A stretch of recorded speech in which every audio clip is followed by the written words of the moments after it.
Hi, Sheer Star Goddess. Welcome back to my channel. It's Conspiracy Monday, so I've been thinking about it all weekend. What conspiracy topic or theory should I cover Monday? And since it's close to Halloween, I thought, hey, why not give them something a little spooky, a little scary? So we are going to be looking at my notes, talking about exorcism and possession. How many of you guys believe in possession? And how many of you guys believe that exorcism or the exorcism will take out the demon of the possessed? I don't know. A lot of people do not believe in demon possession. They just say, oh, it's mental illness. It's, something else. The child acting out, the person acting out. They just want attention, this, and that. Okay, so the original movie, The Exorcist, is actually based on a boy, not a girl. And his name was like Roland or something like that. Yeah, Roland, aka Robbie. And his exorcism was in 1949. So the movie is based on this true story. Okay, so the little boy, I guess he wasn't a little boy, he was a teenager, and he just started acting strange. His mother said that he was possessed. The Catholic Church agreed to do the exorcism. There were like 26 witnesses of what happened, and they documented it. One of the priests that worked on the exorcism documented it in a diary, and it was later found, and that's how the movie came about. They say the boy's aunt was a spiritualist, and he kept asking about her Ouija board, and he was very interested in the Ouija board and started playing with it. So then after playing with the Ouija board, he started showing symptoms of possession. His bed would shake, things would be scratched on his body, words, he would talk in Latin. They took him to a mental hospital, and they observed him and all that good stuff. They did the exorcism on him, and like they still have his bed to this day in Washington somewhere, and maybe they studied it or tried to debunk it or whatever, but they still have all the evidence and stuff. But the Catholic Church won't really talk about it, and there's not really much they're going to give you on that.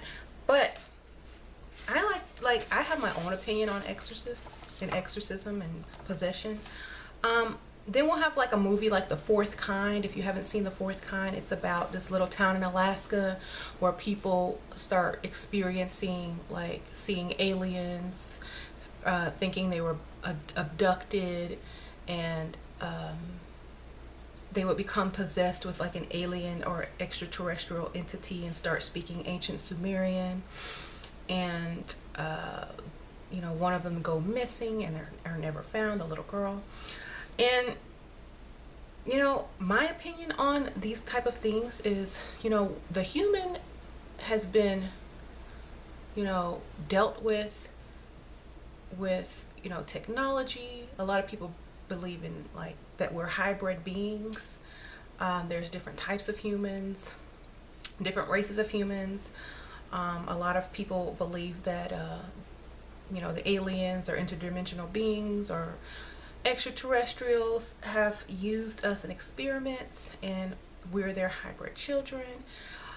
So maybe some of those are just in our DNA as past life regressions, or they could have some type of mind control over people that they're actually doing experiments on at the time. So we never know. Some of it is acting, some of it is mental illness. Okay, there's too many choices. So I don't think a real person who was possessed by a demon or the devil would actually want to get caught. You know what I mean? So if you're a witch or a occultist or a magician and you work with demons, and they're not gonna possess you and take you over and act all crazy and stuff, because they can't get their agenda accomplished if they were to actually possess a person. When someone is possessed, they're invoking a spirit to get their attributes and, you know, think like them and be strong like them. They're not getting taken over and they can't control themselves. No. That's something else. So that is my opinion about it. I don't really get into it because there's too many opinions, and it's just a useless conversation. If you're, especially if you're speaking to religious people, they're going to say it's demons. If you're speaking to intellectual people, they will say it's mental illness. If you're speaking to, you know, anyone who's a pagan or into magic, they'll say, oh, it's you know, it could be, they could go either way. They might believe in demon possession, and then they might believe maybe someone put a curse on them. So, and then you'll get the people that are really into ETs and UFOs, and they'll say they're aliens. So whatever it is, the person basically does not have control over their mind or their body at certain times, which can go into another conspiracy, which is mind control. There are many conspiracy theories on government experiments with mind control, how people can erase your memories, how, you know, things might come back too fast and you might just go crazy from experiencing such things. And in this case with the boy, a lot of people believe that it was an act and that he was just acting out. But, you know, back then in the 50s, you know, people were really devout, religious. So if something like this happened, you know, this kid was rebelling this crazy, you know, in this crazy way, they probably took it more seriously back then. Nowadays, they probably just laugh at you and think you're on drugs, right? So you have to kind of remember the times that these things happen in. Like, if we were to walk around and just walk in a bad neighborhood where drug use was very abundant, we would see people acting possessed, you know, because their brain is being affected by the drug. We see those YouTube videos of those people who are on drugs and running around naked or doing some crazy stuff in the subway. We don't think they're demon possessed. We just think, oh, they're on drugs or they're mentally ill. Okay?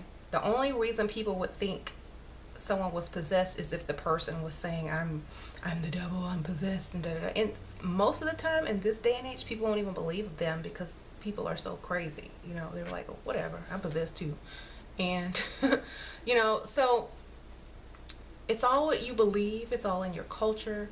In some sides of the world, especially, this really upsets me. Like, when I talk about this, like, if you go to Africa, you'll have a lot of those African Christians who will see a child, and if they don't like the child, if they don't like the parents of the child, if they don't like the parents, they'll accuse them of being possessed by a demon or being a witch, and people will either kill them or kick them out of their village. I don't know, but it's still going on in Africa today. So it just depends on your culture and what side of the world you're on, and your you know, your class, your financial state. Because if you're crazy and you're rich, you're eccentric. But if you're crazy and you're poor, you're mentally ill or demon possessed or on drugs. So you kind of gotta understand that it's all a matter of perception. I don't believe that we can be taken over by a lower entity with no control over our minds or bodies. I don't believe that. I believe we can take upon their aspects, act upon, you know, how they are represented, you know, doing evil and stuff like that, but it's still our free will, you know. But I don't believe that we can be totally taken over by a demon or anything, you know.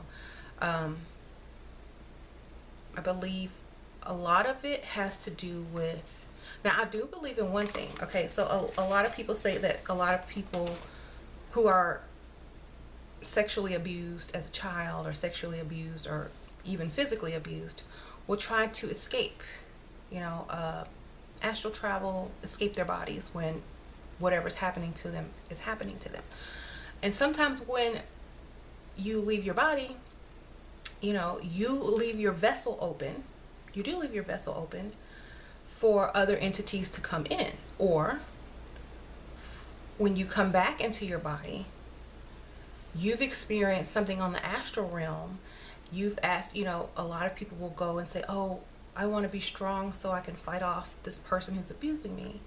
And you might come back and bring back extra human strength, or, you know, act out in a certain way to get attention so that you don't have to be around that person anymore. They might take you away to the hospital. They might take you somewhere else and get you help because, you know, of the obvious reason. But either way, I think demon possession, exorcism, and all that stuff can be explained off. And I don't believe that it's truly what people think it is. It could be so many different things, okay? I've been like tongue-tied on this video because, oh my God. I went to the grocery store and I bought coffee, right? But I bought decaf by accident. And now I'm tripping and stumbling over my words because I don't have my caffeine. So this is decaf, y'all, okay? And I was mad about that. But I promise y'all, next time I'm gonna have my coffee. But I can't really like think about what topic I need to do next week for Conspiracy Monday. So I need you guys to help me. I need y'all to get in those comments and give me a good conspiracy theory that's juicy, that hasn't been done 1,000 times. Or at least if it's been done 1,000 times, that you think I would have a different angle on it. You know what I'm saying? So please let me know, because I'm running out of ideas, and if I run out of ideas for Conspiracy Monday, it's gonna stop, and I'm gonna maybe make up something else to do on Mondays. So let me know. All right, I'll see y'all. Bye.